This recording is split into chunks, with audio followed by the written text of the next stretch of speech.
খাবে, কে পড়াবে জানাজা আমায় পেলে? মায়ের কথাই বলে, বাড়ির মসজিদটাকে আবাদ হবে না আর।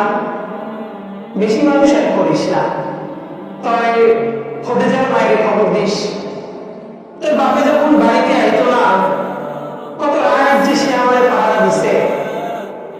আমার দাফন হয়ে গেলে তুই থাকবি আরো, সবাই যাবার পর পড়তে থাকবি ইয়াসিন আর রহমান, হাত তুলে আল্লাহরে কবি, মায়ের প্রশ্ন সহজ করো হে খোদা ভগবান।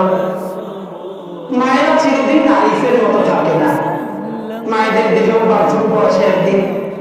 কোমরটা নুয়ে পড়ে রূপুর মতন, শুরু মায় ছেয়ে যায় চোখের উঠন। মায়েরা অমর নয় এ আমি জানি, মায়ের প্রেসক্রিপশনটা আমার বড় আপন।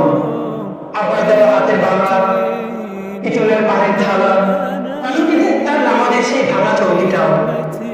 হঠাৎ ভাবি, মায়েরা হয় আমার সাথে নিদানকালেও চুমু খায়া আমার গলায় ধরল।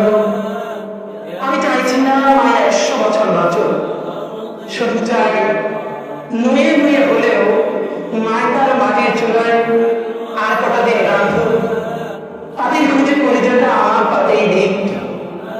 সংসারে মাতার একটা অদৃশ্য ঐশী সুতো, মাকড়সার মতো সেই সুতোটা আর কটা দিন বাঁধুক। ধন্যবাদ।